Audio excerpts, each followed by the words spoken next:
porque van a seguir tratando de callarnos. Ni lo lograron, ni lo lograrán. Resistir, insistir.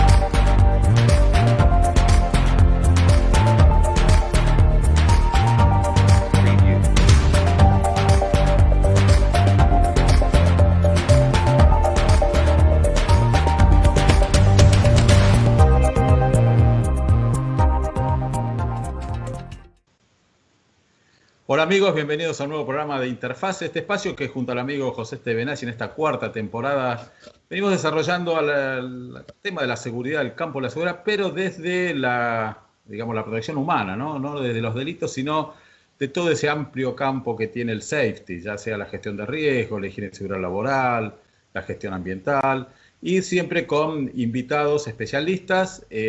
Hoy no escapamos a esa situación y por lo tanto saludo a un amigo, ya amigo también del programa, ya que ha estado en otros anteriores, el ingeniero Mauricio Bozano. ¿Cómo estás, Mauricio? ¿Qué tal? ¿Cómo te va, Ricardo? Gracias por la invitación. No, por favor, ya estás cargado acá en el programa, ya ¿no? Gracias. Es así. Y justamente, bueno, en otros programas que has estado y tu especialidad, igual ahora te voy a pedir que te presentes nuevamente para aquellos que no hayan podido tener la posibilidad. Vamos a estar desarrollando la temática de la protección contra incendios ya en forma un poco más profunda. Y bueno, para ello antes te pido que nos digas cuál es tu relación, ¿no?, con la protección contra incendios desde tu amplia carrera.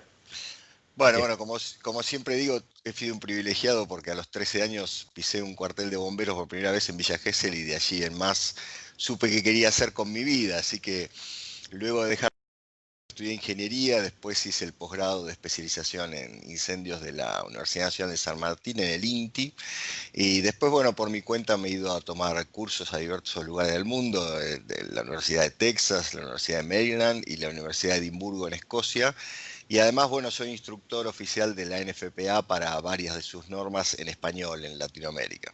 Sí, bueno, digamos, he tenido una trayectoria y espero seguir teniendo en el campo de la seguridad contra incendios. Exactamente, como así también la cuestión del peritaje, ¿no?, que eso lo hemos estado desarrollando Sí. en otro programa que se especializa justamente a esa cuestión. Y bueno, esto me da pie también, ¿no?, como para decir que la gente en general, aquellos que no están en la temática, identifican al incendio cuando está ocurriendo, nada más, ¿no?, en esa situación, ¿no?, el accionar, la respuesta que realiza el sistema de emergencia, los bomberos, pero en realidad desde el punto de vista de la protección contra el incendio, el tema que vamos a desarrollar hoy, justamente se habla de sistemas, ¿no?, de sistema de protección contra incendios.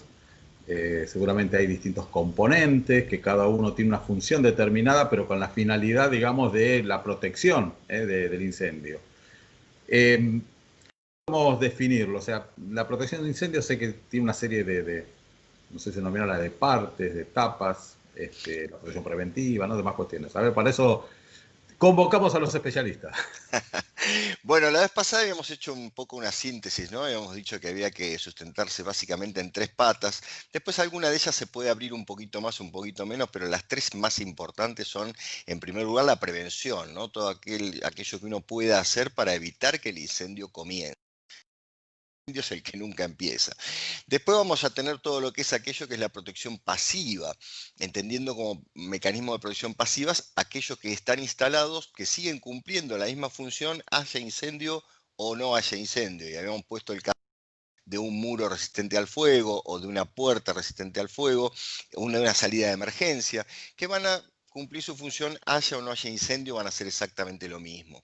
Y después está la protección activa, que es todo aquello que cuando haya un incendio va a hacer algo, ¿no? Por ejemplo, un sistema de detección que va a dar una señal y eventualmente una alarma.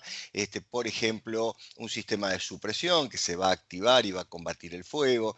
Entonces, esas tres bases, la prevención, la protección pasiva y la protección activa, son los tres pilares, digamos, que uno puede implementar implementar en su empresa o en su lugar. Después, comunitariamente, obviamente, vamos a tener lo que es la lucha contra incendios, ¿no? O si es una empresa muy grande, dentro de la activa o incluso a veces escindida, se habla de todo lo que es la respuesta ante el incendio, ¿no? La respuesta comunitaria o la respuesta privada frente al fuego. Eso puede estar incluido en estas tres que decimos, puede estar escindido, pero tiene que estar presente, por supuesto. Claro. Sí, también, y me imagino que tal vez, a veces algunos la ponen como otra más, pero debe estar también dentro de esta parte de cuando se reacciona, ¿no?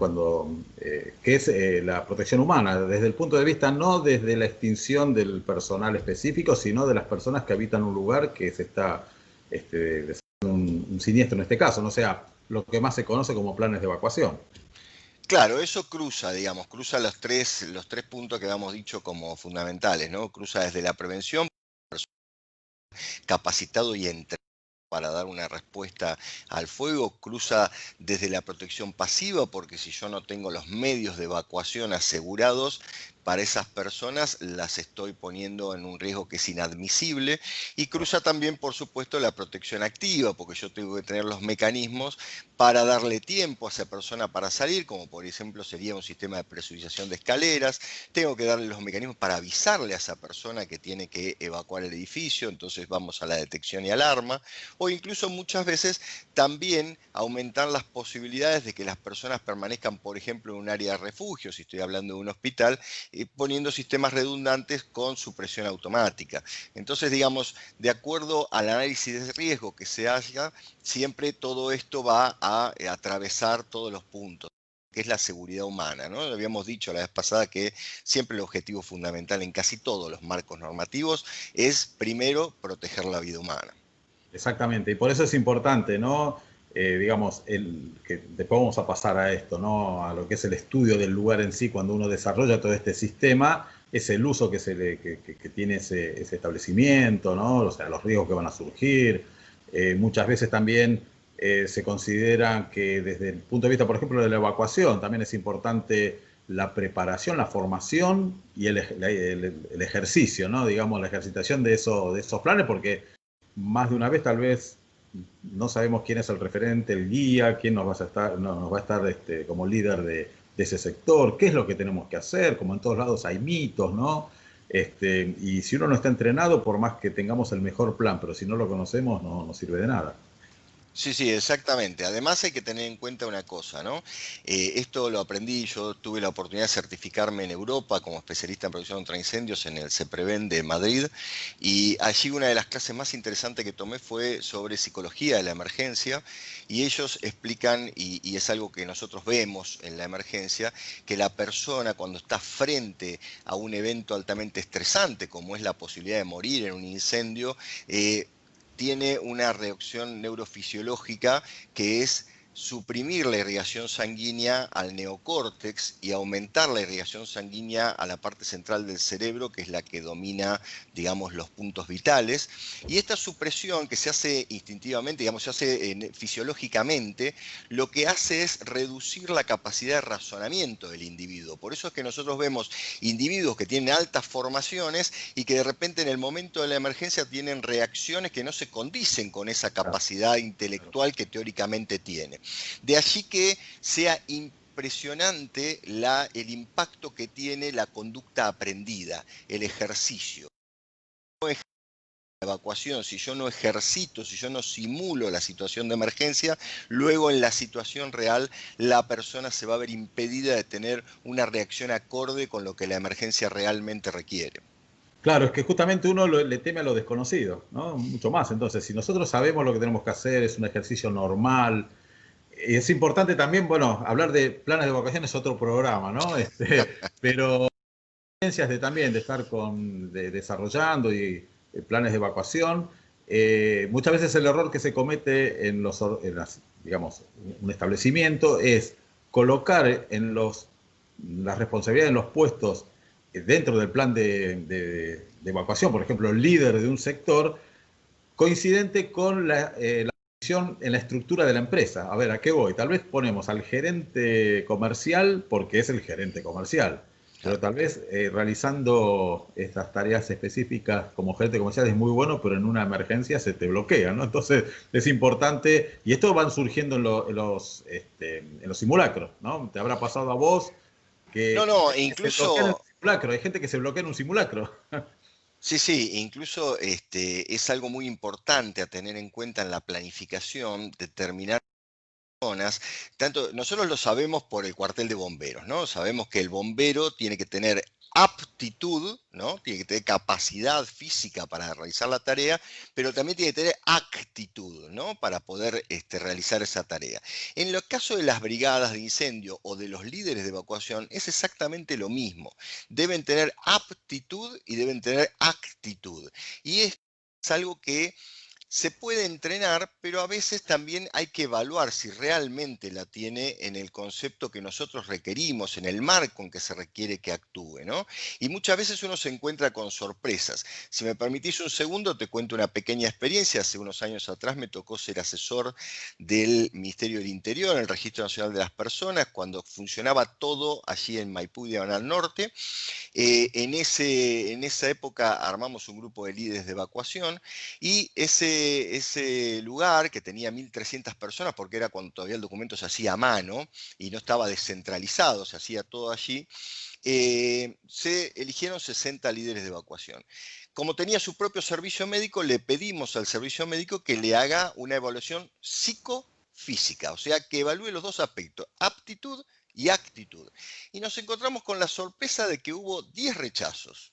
Pero lo más sorprendente de estos 10 rechazos era que 4 habían sido por temas médicos. Sin embargo, los otros 6 habían sido por temas psicológicos. Digamos, los psicólogos especializados no aceptaban a esa persona como líder de un grupo, y mucho menos para una emergencia. Yo no puedo hablar de cuáles fueron las variables que ellos utilizaron para esto, pero sí puedo decir que contrariamente a lo que es netamente administrativo y que vemos en el mercado, que se denomina, como bien decís vos, a una persona simplemente porque es el supervisor o por esto o por aquello, es necesario tener en cuenta esto de realizar una evaluación psicofísica para ver si esta persona al momento de la emergencia, como bien decís, no se nos va a quedar bloqueada y en realidad en lugar de ser una solución va a ser parte del problema, ¿no? Claro, claro. Bueno, yo también te cuento una rápidamente por esto también de la actitud y de la aptitud, ¿no? Me acuerdo en un establecimiento importante que se hacía regularmente, o sea, todos los meses se hacía un simulacro, como siempre, viste, no tenés que preverlo para el viernes a última hora porque la gente, los empleados se toman muy en serio la evacuación, se van y no vuelven hasta el lunes después, entonces no vuelven a trabajar. Pero recuerdo que se realizaba la evacuación en 3 minutos, más o menos. Estaba bárbaro.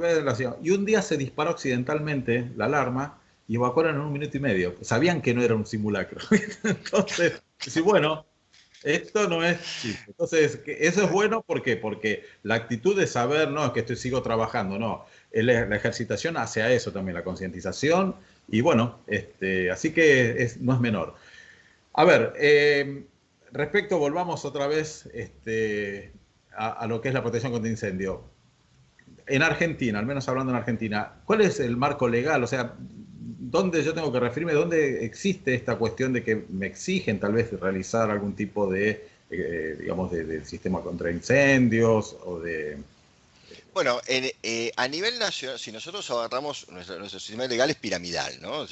Más o menos todos lo sabemos, donde en el ápice está la Constitución. Después tenemos las leyes nacionales. A nivel nacional tenemos la ley 19.587, que es la ley de seguridad e higiene, que en su decreto reglamentario 351 del 79, el capítulo 18 y el anexo 7 abordan la protección contra incendios.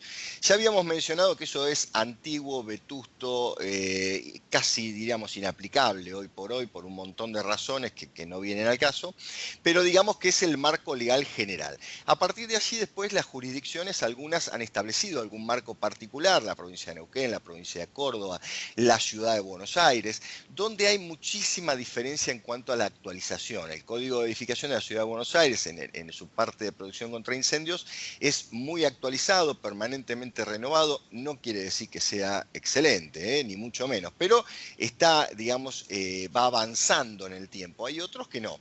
Y la ley nacional ha quedado desde el año 79, que a su vez es copiado del año 33, así que imagínate que los plásticos aparecen como menos combustible que la madera en esa ley. Así, fíjate que estamos hablando de la baquelita, ¿no? Pero bueno. Claro, el fuego era en blanco y negro en esa época. Claro.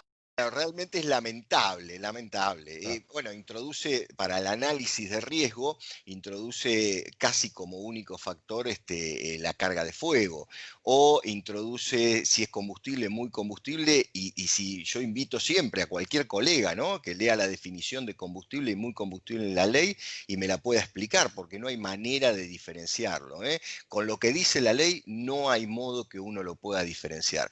Entonces, digamos, lamentablemente es un marco legal antiguo, es un marco legal que ha quedado perimido, ¿no? Pero es la ley, entonces Es la ley. hay Igual, que...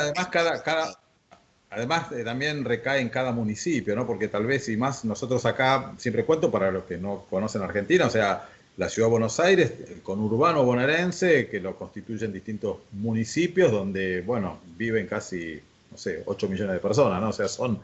y hay municipios que tal vez están muy desarrollados en esta temática, otros no, entonces es un poco irregular esto, ¿no? Eso se complica. Y si seguramente lo sabrás, creo que el modelo, digamos, de carga de fuego, o mismo lo que está basado el código, digamos, la ley 19.587, o el decreto, mejor dicho, después, está basado en el código de edificación de la Ciudad de Buenos Aires, ¿no? También, el viejo. Sí, había alguna interacción en algún momento, hoy por hoy han quedado, digamos, Claro, bastante escindidos unos de otros, ¿no? claro, claro. El código de edificación ha ido por los usos, ha ido por otro lugar que es distinto de lo que tiene la ley, que la ley es, digamos, muy poco flexible. Gracias a Dios, pusieron la ley, pusieron un párrafo que es de interés técnico, lamentablemente a veces mal utilizado, pero el artículo 160 del 351 dice claramente, allí tiene un parrafito que dice: la autoridad de aplicación podrá exigir cosas diferentes de lo que establece este código. Y Ah, gracias a Dios está eso, ¿no? Porque si no, claro. todavía tendríamos los depósitos limitados a 1000 metros cuadrados o a 1500 con rociadores. Y si estamos hablando de una logística de 10.000, 15.000 metros cuadrados, eso sería un grave problema, ¿no? Claro, claro. Entonces, lamentablemente también eso se utiliza para el abuso, ¿no? Hay que mencionarlo esto. Infortunadamente, en algún momento, algunas autoridades de aplicación basados en eso salen a requerir cosas que no son lógicas para el nivel de riesgo que estamos hablando. Pero es lo que tenemos. Es como Perfecto. decíamos, es nuestro medio. Muy sintéticamente, que nos quedan 5 minutos de programa. Vos hablaste de la carga de fuego, o sea, lo que se denomina el cálculo de carga de fuego, a grandes rasgos. ¿En qué consiste? Bueno, el cálculo de carga de fuego, digamos que es uno de los conceptos más lamentables que tiene nuestro marco legal, ¿no? O sea, la carga de fuego en el mundo se calcula, se utiliza para algo de resistencia estructural, se utiliza para alguna determinación de energía, pero no se utiliza como aquí para determinar el riesgo de incendio, porque no tiene nada que ver. ¿Sí? Y siempre a los alumnos le ponemos el mismo ejemplo. Si yo agarro una oficina de 10 metros cuadrados y tomo 10 tronquitos de madera de 1 kilo y los distribuyo, resulta que la carga de fuego es 1 kilo por metro cuadrado. Si yo voy a la ley, prácticamente la ley no me pide casi nada, porque si nosotros vemos 1 kilo de madera por metro cuadrado, la verdad que un tronco primero me va a costar encenderlo, y para que ese tronco encienda al otro que está a 1 metro de distancia, eso no va a pasar. Entonces es lógico, uno dice, bueno, pero entonces ¿dónde está el problema? El problema está en que si yo me voy al aserradero y esos troncos los convierto en viruta de madera, resulta que ahora tengo algo que se va a inflamar muy fácilmente y que Claro, va a distribuir ese fuego muy rápido. claro. Peor aún, si en lugar de traer viruta de madera yo traigo polvo de madera, entonces es explosivo. Claro. Entonces, digamos, la carga de fuego tiene que ser utilizada con criterio. No quiere decir que no sea un valor, es un valor, pero es uno más. El riesgo de incendio parte de otras cosas y tiene que ver con otras cosas que no son exclusivamente la carga de fuego. En España, por ejemplo, para depósito y todo eso, utilizan una carga de fuego volumétrica. También la podemos discutir, para mí técnicamente es incorrecto, pero por lo menos al ser volumétrico, ya estamos hablando de otros valores que tienen que ver con otras cosas y afectados por ellos lo afectan por unos coeficientes que tienen que ver con la velocidad de propagación de llama, etcétera, etcétera. Entonces es diferente. Nosotros estamos utilizando un mecanismo que se inventó en Suiza en 1928 y se dejó de usar en el mundo en 1940. Esa es la realidad argentina.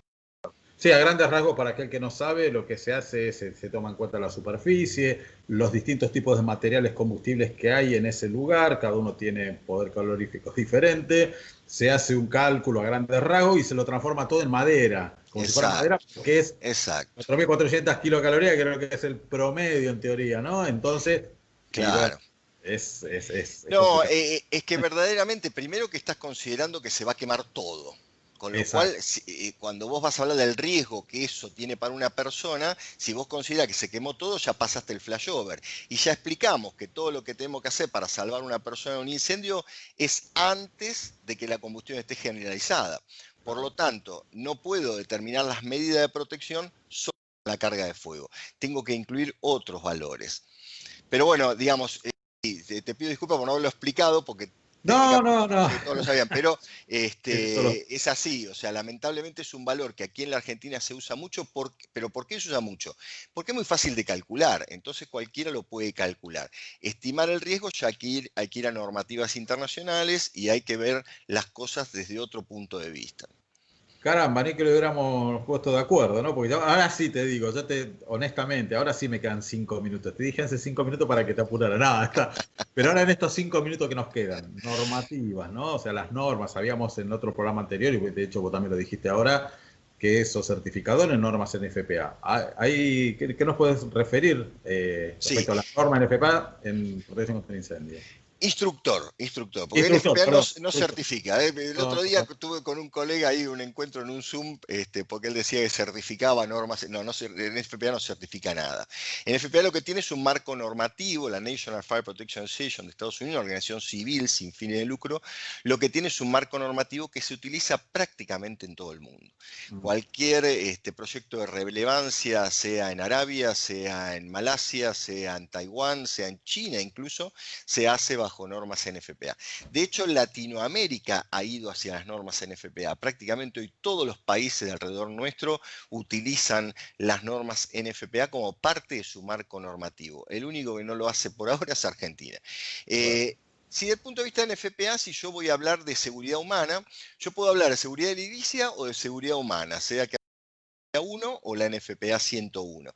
Recordemos que los objetivos de NFPA, rapidito, son proteger la vida, proteger los bienes, la continuidad de las operaciones, la herencia cultural y el medio ambiente en ese orden.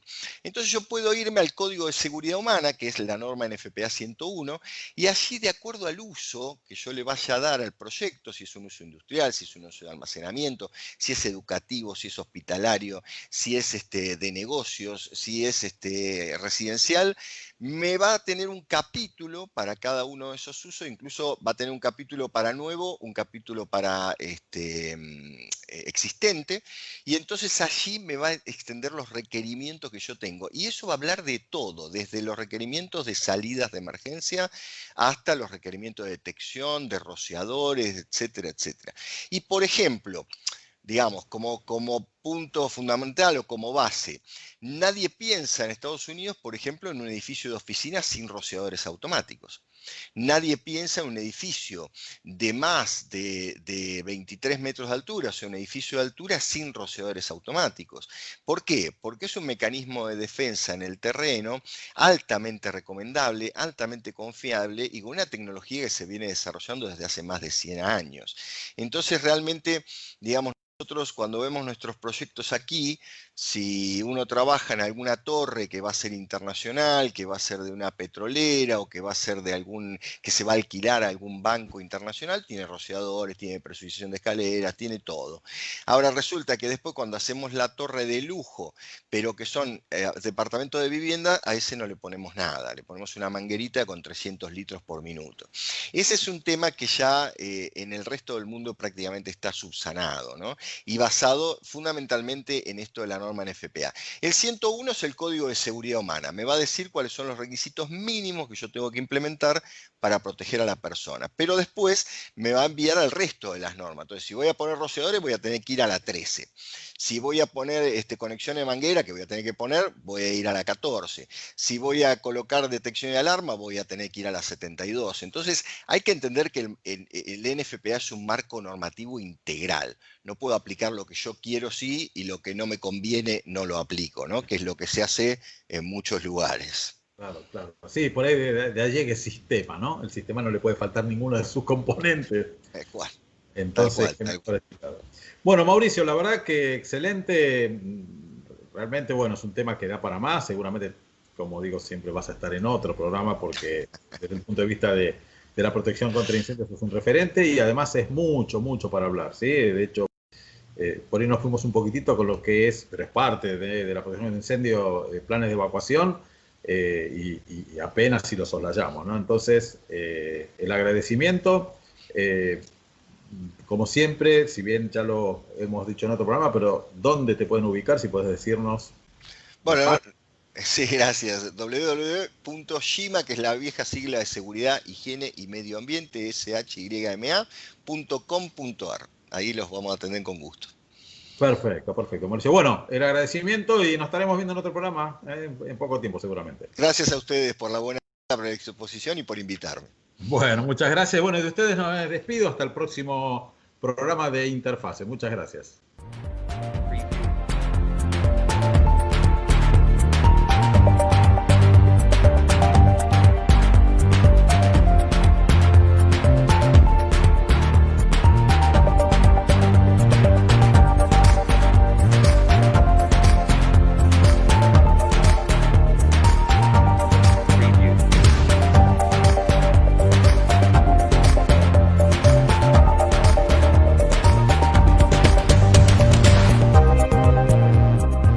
Bienvenidos, gracias por estar ahí en cualquiera de los 4 puntos cardinales y en el horario que sea, en el lugar del mundo del meridiano.